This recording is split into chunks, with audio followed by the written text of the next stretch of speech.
Welcome to You've Been Owned, the cybersecurity podcast where we talk about all things cyber, including incidents and what we can learn from them.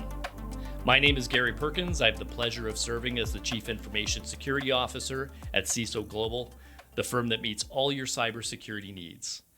And I'm super pleased to be joined by Anthony Garone here today. He's an entrepreneur, he's an author, he's a very accomplished musician. We're going to get into all of this stuff and more. Anthony, so glad to have you here today. Please tell me a bit about yourself and your experience and your company. Gary, I'm so happy to be here. This is such a cool space, and I'm glad to finally get some time in person with you. I run a company that does, some would say, too many things. It's the Cheesecake Factory of businesses? Yeah, pretty much. So we have several lines of business. My business is called Edify Content. The whole purpose of it is to use content to lift people up. Nice. And it's not in this motivational way. It's more about helping people express themselves in an authentic and unique and engaging way. And for me, that means helping companies sell their technical products. It means helping executives express their thought leadership in ways that other people can easily receive and understand. And then in terms of the coaching element, I find that so many successful leaders, they feel like they get stuck, but the reality is they're not stuck, they're actually blind. Their success has blinded them. They can solve any kind of problem except for the problem that they ignore. And that problem that they ignore is usually something internally that they can't quite articulate, or they've turned a blind eye to. And so I help them see that blind spot and then do something about it. This is hitting a little too close for home. Yeah, so I need to talk to you in your services. It does stem from a lot of technical work. In fact, I often use information security and IT practice language to describe the work that I do. Well, it's also a rich source of opportunity areas, I'm sure. Absolutely. When you have a large software attack surface management, for example, you are starting with too many dependencies. You might have downloaded a Docker image, for example, that is supposed to do one thing, but it has an ocean of dependencies, right? Let's not even talk about OpenClaw and some of the other problems. Exactly. So I tell people we want to start from nothing, the smallest possible image that provides the bare function of your life, and then add to it. Oh, interesting. Most problems are actually via negativa problems, meaning they have too many things going on we need to cut down. And that's exactly the language of software attack surface management. So information security is a lot like just everyday life. We take on too many things. We turn a blind eye to our dependencies. There's some sort of open source thing that we pulled into our our manifest, and now we're using it, not realizing that it could be hurting us. So I've definitely got some questions on this, but how many books have you written? I think 7. I've lost track because I've written a couple of books several times, and now I'm getting into these sort of like mini manifesto books that are 80 pages or so, but they are. In fact, I just met with someone this morning. He's an executive. He said, I sat down to read your book this weekend, and it felt like I was eating an entire turkey in one sitting. And you're like, is that a good thing? Well, I've made these books. These new books are very poetic and very easy to read. Okay, yep. But they're so dense in sort of rich wisdom. Okay, yeah, takeaways. That's what I'd be looking for. Now, I'm familiar with mental prisons, but you have another book coming out or recently? Yeah, so this first 80-page manifesto is called Get Good, Go Fast, Conquer. And it's all about developing mastery and speed, and then learning how to use these things to your advantage, to an unfair advantage, to the point that you might even frighten people. And I've noticed in my life, the people that scare me the most are the ones who are so capable, it's almost like, where do you have the time? Where do you have the energy? Why do you know so much and I know so little? You know, those people kind of terrify me because I look at them and I go, what have I done with my life? You know, and so this book is all about becoming that kind of person. And that is one of 3 manifestos in this new book I have called The Protocol of the Serious. And this is the basis of my coaching practice. Okay, nice. And I have a new one in progress, another set of 3 manifestos called A Catalog of Tensions, and it's all paradoxes about life. And the first manifesto is called Reject the Reasonable Life. The second one is called Make Friends with Stress and Anxiety. And the third one is called The Curse of Winning. I look forward to reading all of these with titles like that. Okay, let's get into this and some of the absolute basics, because I'm dying to ask you some questions based on things I've seen you write, and I want to get your insights on them. But starting with the absolute basics, why do otherwise smart people make questionable or straight out just dumb decisions? We all suffer from something called rational thinking. Wait a second, is this an affliction? Because I think I'm guilty. I would say for technical people, it's especially an affliction. Okay. We believe that we are rational, but all of the neuroscience suggests otherwise, which is funny because technical people, they trust their brains, but their brains are so prone to failure, misremembering, mistakes. Would you trust a computer that couldn't idempotently, produce the same output? I mean, this is the issue we have sounds with like AI to me, right? Hallucination. Yeah. So, we have these real issues, and the quote that really changed my entire worldview is from a neuroscientist named Antonio Damasio. His book is called Descartes' Error. I think, therefore I am. Mm-hmm. The error is that the science shows we are not rational. He says, we aren't thinking machines, we're feeling machines. I was going to say, think. Is the key problem emotions here? Because some of us can get rid of those pretty quick. No. The problem is not emotions. The problem is the lack of understanding that we make emotional decisions. Okay. And this is where technical people fail. This is not unlike Danny Kahneman's bat and ball problem. If you have a bat and a baseball, and the bat costs $1 more than the ball, and the set costs $1.10, how much does the ball cost? That's very funny because a lot of people get trapped in these things and they're like, I don't know, is this like 10 cents? Is it $2.10? It's like, where do I go?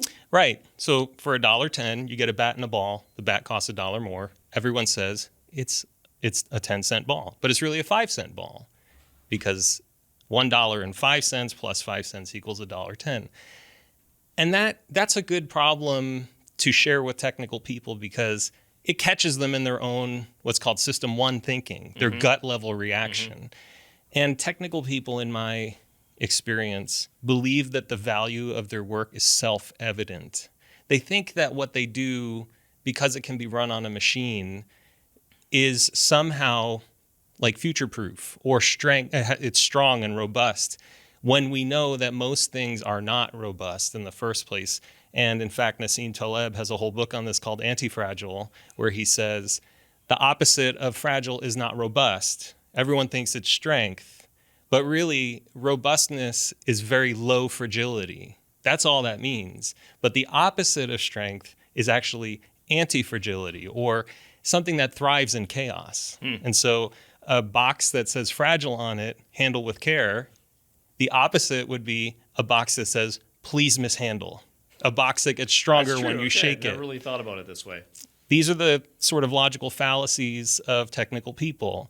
They think they understand the world, and then you present logical, counterpoints, and it creates a cognitive dissonance that they don't know what to do with. For non-technical people, they just go, oh, I guess I was wrong. But for technical people, they're like, no, this can't be. Yeah, my worldview. So let's start there, and then. Yeah, like this is code. These are ones and zeros. How could I have gone wrong? Right. I get the pass the QA test. I have the idempotent results. I have this and that. It's like, fine, but your brain is not a computer. It doesn't even operate like a computer. And yet you look at the world as though it is a computer. So these are just some of the basic ways.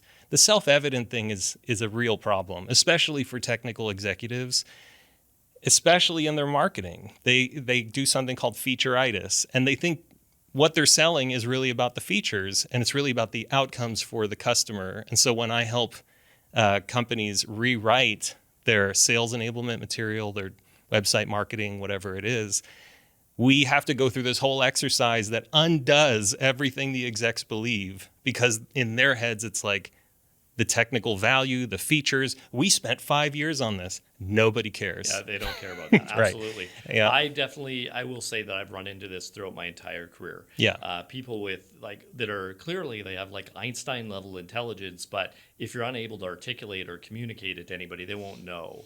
And then this whole thing about, as you say, like the latest firewall. Well, why do we need it? Well, because we do. And it's like, no, but why do we need this thing? It's like, well, we have to have this thing. It's like, it's never based on, what's going to keep them up at night or keep the business functioning or any kind of value statement. And in the technical world, we get caught up in metrics, but really it's often the wrong metrics that matter most.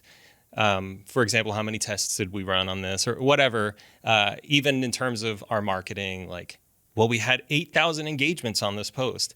Who cares? How many people are actually going to buy from you? How many conversions did you get? Exactly. Yeah, I tell my customers, I'd rather get you 30 of the right viewers than 3,000 of the wrong ones. Even though the numbers don't look as nice, 30 is better than 3,000. Correct. Yeah. And this gets to, you mentioned genius. I believe that we have two tightly correlated intellect with genius. When plenty of artists and non-intellectuals express genius, I think genius is more a function of discipline and repeated, incrementally better work over time.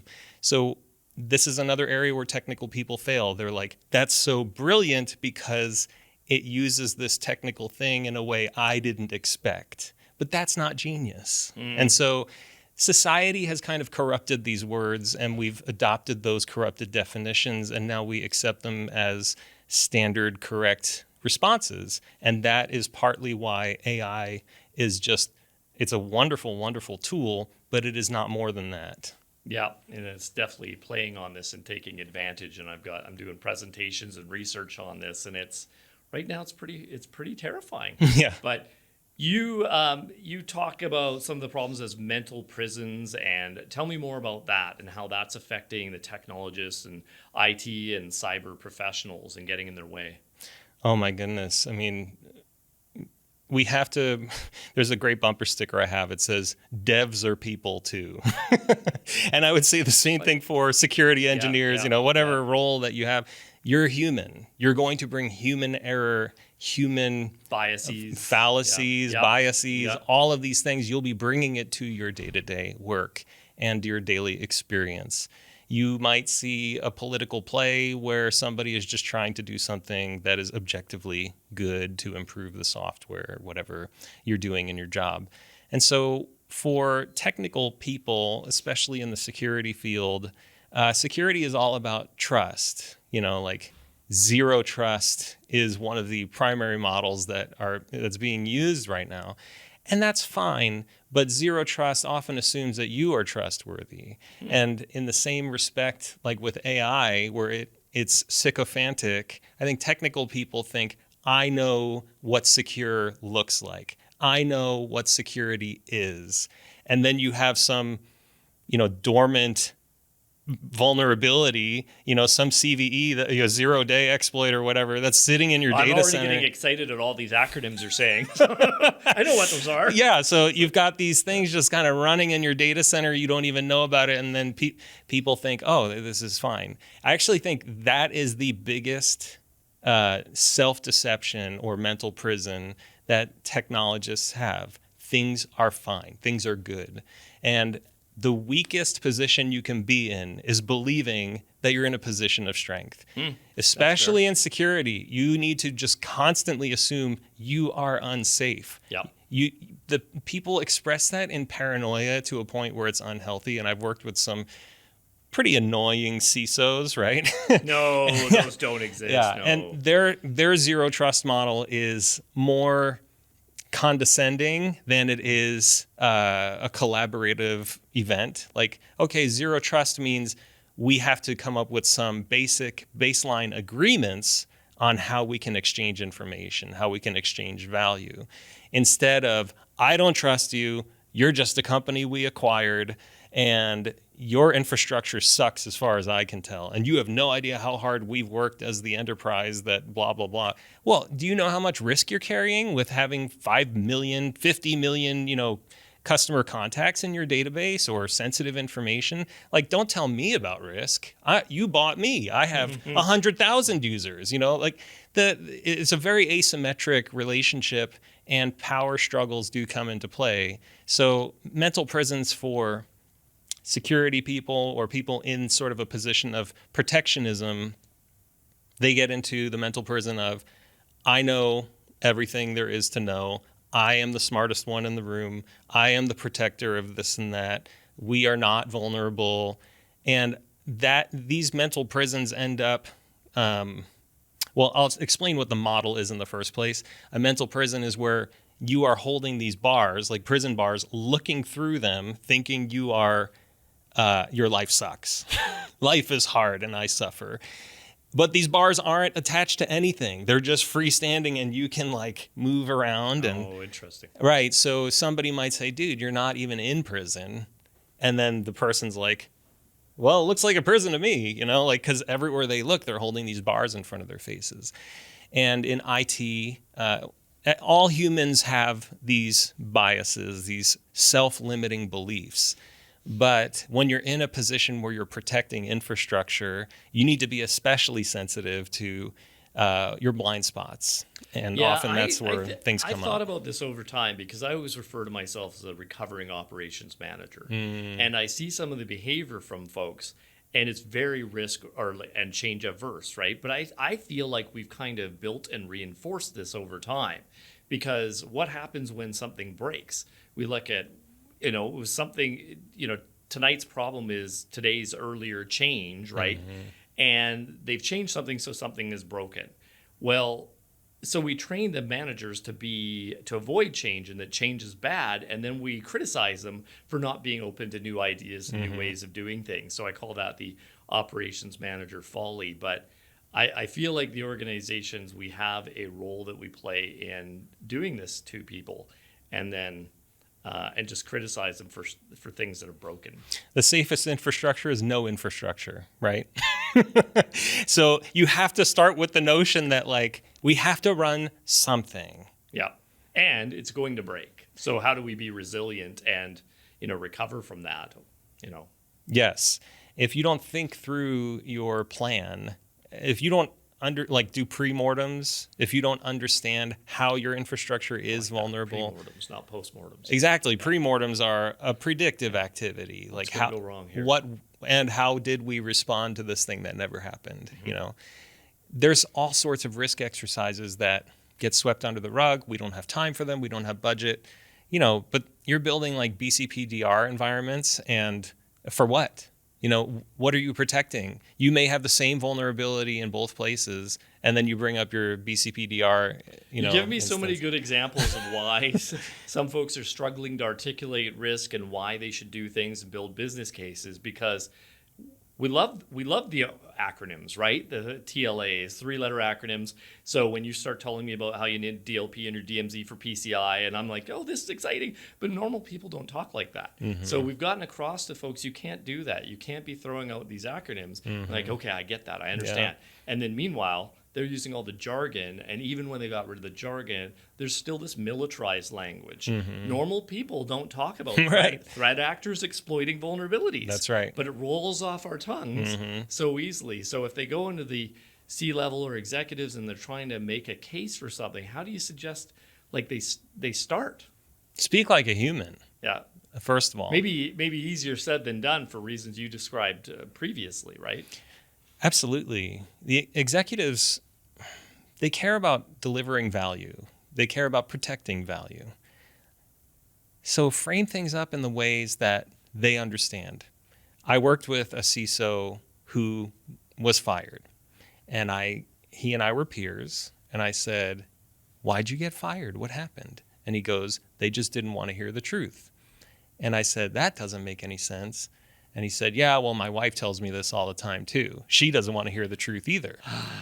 And so I'm like, okay, this is not a problem with the executive team. If everyone around you, the most important people in your life, are telling you something that you interpret as, we don't want to hear the truth, you have another problem. And so over time, I coached him and helped him to see, I used this metaphor for him. You are an Ethernet cable. They are USB ports. And your truth is a protocol they do not understand. You need to build the bridge, the dongle, the communication layer that removes the abstractions, right? This is one of the issues that technical people face. There are so many abstractions that they're dangerous. There's a great book called I is an Other. It's grammatically correct. The OCD in me is like, it's driving me nuts right now. Yeah, it's a great book, but it's really about the dangers of metaphor. And I would park jargon and industry-specific language under metaphor, because these are all abstractions of real things that happen. You know, we throw around, as you said, all these acronyms. They actually mean something. They're not just this weird abstraction like, oh, look at all of these things I handle. You know, my world is so big, that's puffing up the ego, which you see a lot in malformed executives, you could say. But we hide behind these things. The mental prison, the prison bars are the jargon and the sort of protectionism of the way that we interact with our work, interact with our infrastructure. And so when you're going to present something to, say, an executive team, you need to lay down like any protections that you have.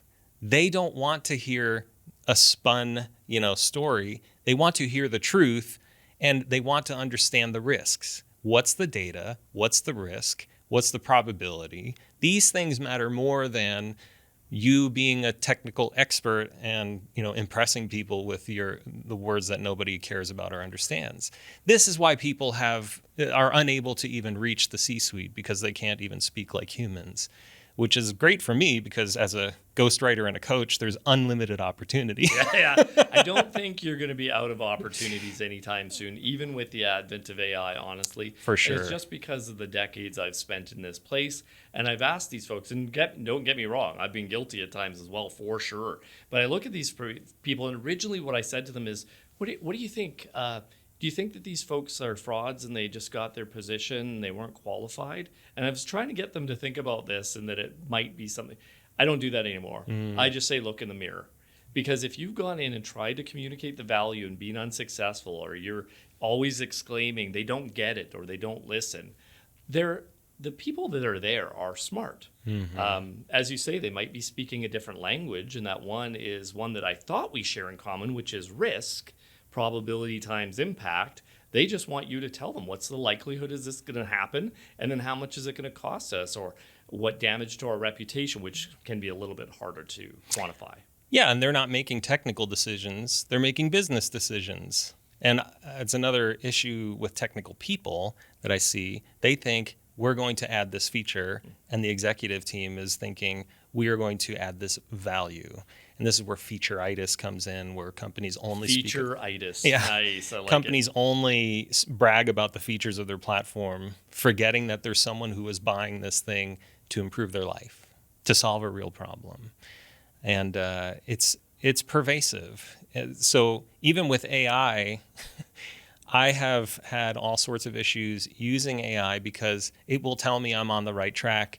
And then I come back the next day and read what I've put together with the AI, and I'm like, what the heck? How did I end up down this road? This is not how I can speak to an executive, or this is not what this person's voice really is like. And then if you tell it that, it'll be like, you're right. I wouldn't even consider going into a boardroom. But don't you love the fact that it never tells you no? Exactly. Oh. And well, we have this guitar book here between us, physically, and one thing that I've learned to appreciate about music in my technical work is that music is a universal language.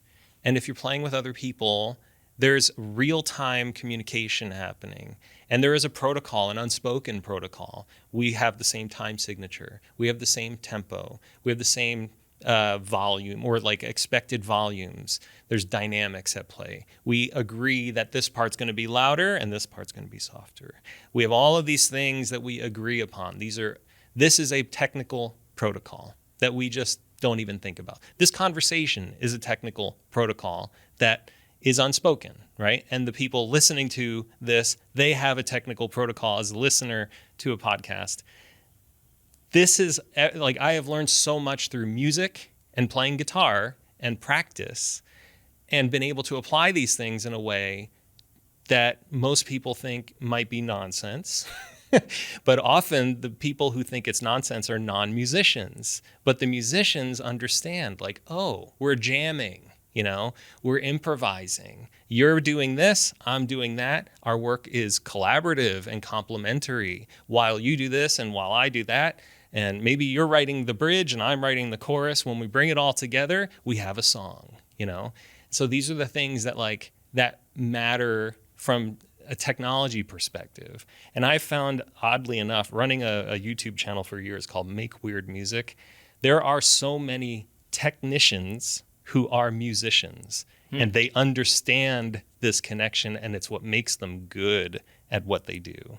So music gives you humility, because when you practice and you can't play something, you realize, oh my goodness, I worked so hard to get here, and I still have so much further to go. Same thing with, I built and designed this infrastructure, and maybe my subnet masking or mapping is completely off, right? I did this, and now I realize I practiced myself into a corner. And so you learn to recover from mistakes. You learn about communication. Yeah, communication gaps and trust issues, right? Like, you might think it's time for me to solo, and then you solo and the whole band is looking at you like, what are you doing? And you're like, I guess I got to wrap this up, This is how we learn, but nobody teaches us this in IT. There is IT school, but it doesn't teach the unspoken protocols. It teaches you CCNA certification, A+, it teaches you the things you need to learn about that stuff. But with music, I found music and technology or technical work go hand in hand. Of course, I'm biased because this is the life that I've formed. However, I have worked with musicians across several continents who are in technical roles, and they are so much easier to work with for the very reasons that we've talked about. They have their own mental prisons, but when we can talk about music as a bonding exercise, the human relationships take priority, and it develops trust through the unspoken protocol, which helps me design, let's say, some software. Hey, can we do this feature? We've developed trust. And I'm blissfully ignorant of all the musical stuff. I find it is very frustrating. I wouldn't consider myself overly musical, but then as soon as you start explaining the protocol here, I totally understand that, because we have expectations about what one of us will and won't do, right? And then I'm not going to jump up and dance a jig, right, here unexpectedly. So that makes it a lot more real for me. But I am fascinated when you're telling me about how musicians and the overlap and how this makes them better if they're technical and things. So because that's one of the things I wanted to ask you is, being an accomplished musician, what has that taught you about mastery and tenacity, discipline, and things that you apply in your other work? Yeah, so this book, Failure to Fracture, tells this story of how I tried learning one of the hardest songs ever written for guitar. And I started when I was 16 years old, and I could finally play this song at age 38. Hold on one sec. I'm doing the math here, and I don't struggle, but that's 22 years, man. Yes. And guess what? The first 17 years, I spent being very proficient, but completely unable to perform this song. Every time I tried playing it, it hurt my hands, it hurt my wrist, and I didn't know what I didn't know. And you can be doing a job for 17 years, then you realize, oh my goodness, I've practiced myself into a corner. I literally went to the guy who wrote the song. I spent a week with him and several other teachers in Mexico, and I had to unlearn 17 years of guitar habits. And I spent the next 6 months doing very, very remedial work, literally playing one open string 2 hours a day for 3 months, literally doing that. So this is not figurative. I had to relearn after 17 years how to play. Okay, and it was so much more than that. You've got to ask, though. Yeah. One is, does this song have a name? What is this song that I need to avoid at all costs? It's called Fracture. It's by a band called King Crimson. They're kind of like a old school prog band, progressive rock from the UK. But learning this song and spending 22 years with it, I'm still playing it, but spending all this time, now like 28 years basically, performing or practicing this piece of music has helped me to see that even when I think I'm really good at something, at my job, at my configurations, or whatever it is that I'm doing on the computer, there is always room for, you may have fooled yourself into believing you have proficiency and expertise. It was only when I went to see the master, the guy who could play it, who wrote it, and he told me this is an impossible piece of music to play. Of course, it's aphoristic because he did perform it. Yeah. But it really is impossible to play. You cannot do it perfectly. You're changing notes, changing strings 10 times per second. So it's for several minutes. It's extraordinarily difficult.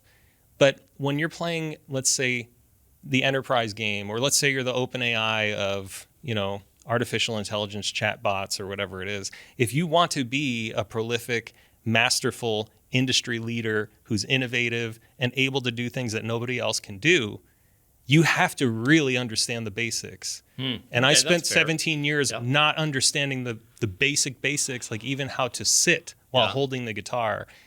It was a life-changing experience for me, and it's helped me to see all of these vulnerabilities in the way that I operate in my daily life, in the way that I manage teams, in the way that I run my company.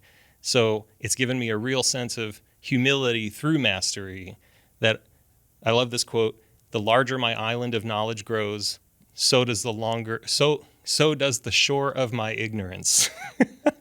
So that's a pretty good quote, because I'm going to tell you, all the people that are going to be watching this, they are suffering with their own blind spots and things. So I'm fascinated about this. And again, having to practice the basics. And the thing that you're most making me think about is the articles like in Forbes about how important that going forward, if not previously, it is going to be to learn, unlearn, and relearn. And I'm going to be exploring that a bit more and reading into it. But this sounds very along the lines of the same things that you're recommending. You got to be prepared to unlearn things that you think you knew and were very confident in, right? And I'm sure that you run into that on a regular basis. Like, you've got a large target audience here. If you're looking at IT or security folks and helping them to communicate either through ghostwriting and writing these things, the copies that you must get must be unintelligible, or somebody goes and wants to do a presentation and they think they're killing it. It's like, just look, here's the thing, see, because you said it's self-evident, but it's not evident to them. Yeah, I was helping a company, and the hero message on their website was "Own the edge," which means nothing to an average person on the street. It was an Internet of Things company. Yeah. And I'm just like, guys, this literally doesn't mean anything. You think it's clever, but you're completely missing the people you want to sell to. Punchy. Right. Yeah. It's short, punchy, and useless. I mean, you can have all three of those things if you want, and it can cost you a lot of money if you want to do that. Absolutely. I generally prefer to not spend a lot of money on things that produce no results, but I do it anyway at times, right? We all do. Yeah. But yeah, it's my job to go in and tell companies like, hey, what you have here, it literally doesn't mean anything. It's completely meaningless. And you and I, technical people, we both know. You go to a website, you spend 10 minutes reading, and you're like, I don't know what this company does. How do they make money? Like, it doesn't make sense. What problem are they solving for me? Why am I still on this site? And so those are the problems that I help fix. And same for executives. They think that they're leading. They think they're communicating a message. I worked with a CEO who once said something like, guys, we're not running some sort of evil scientist laboratory here. We're not trying to figure out how to do evil things and then get away with it. And I'm like, dude, you introduced that language. It's like saying, don't think of an elephant, right? I'm thinking of an elephant. I can't help it. Of course. And if I say, I'm not an evil CEO who's running experiments in a lab, people are like, what? Is he an evil? Like, this is so classic what companies do when they talk about their products, what technicians do when they talk about their security, and risk posture. They just don't understand the person on the other side of the screen. And they don't think about the other person, and so they don't communicate to that person. They communicate outward as Or themselves. at the person, but yeah, not Exactly. with or to them. What would you recommend though? Because I like to give people actionable, practical things that they can reflect on or try. These individuals or the companies, like there's a lot of folks out there that I've run into that will assume that the messages here that we're talking about don't apply to them. Yeah. There's a very real reason that we're having this conversation. Oh yeah. On a podcast. It's normally around cybersecurity incidents, and it's really focused on human behavior and psychology. Why people do what they do, why the attackers do what they do, why the blue teams and the prevention folks and all the jargon. What could they do to help maybe regain some perspective or try to determine whether this is an area that they need to work more in? I have a few simple ideas. Number one, if you write anything, just read it out loud. In fact, read it to a child. Nice. Like, or grandma. Or have the child read it to you. If it sounds like totally absurd to have a kid reading, we have a BCPDR configuration file that, a kid sounds so stupid saying that, You think it sounds smart, and then you have a kid reading it, and it makes no sense when you hear it. That's like a really good test. So if you're trying to communicate something, or have your wife, or, have your husband, people who are not in the field, have them read something that you are writing. I'm going to do this tonight. Yeah, it's very embarrassing, honestly. Or have someone appear at another company, just read what you're talking about. Obviously, no NDA violations. I'm not recommending that. But if you have an idea, just go check with someone who's not in your bubble. We get so caught up in our bubbles that we think, of course this makes sense. It's self-evident. It is not self-evident, and it almost never makes sense.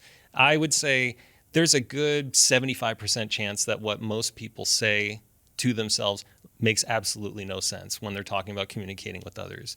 And so that's why people ask questions. And have you ever thought about when someone says, "That's a good question"?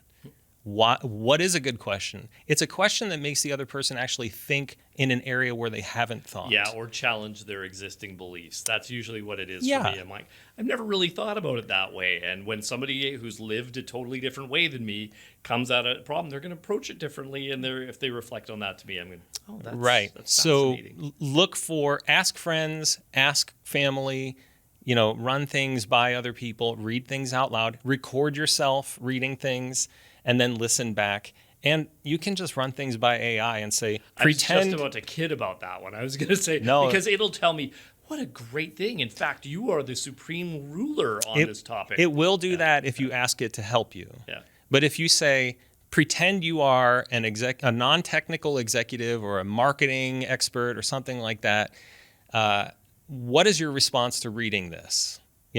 Pretend you are a customer who would be buying my product and does not understand most of the technology behind what we sell. Read this and tell me if it makes sense. And often it will give you a pretty good response. If you tell it what kind of hat to put on, it's actually very good. But if you don't tell it how to interpret and read what you give it, it will happily eat your turd sandwich. I was going to say stroke your ego, but that creates so much better imagery. I want to sit here and talk to you for hours more, but that I think is the end of our time today. So I really appreciate you coming and sharing your unique thoughts. I know that if folks want to learn more, they can check out your YouTube channels. They can check out your company or the books that you've written. Mm-hmm. But I think that's the end of our time here today. So thanks so much to Next Space and Jeff and the AV team for such an awesome production, helping us out in this way, as well as all of you who have taken the time to tune in. I hope that this one was a little bit different off the regular IT and security beat, and think about how our beliefs can help us or hurt us and hold us back. Let's stay safe out there.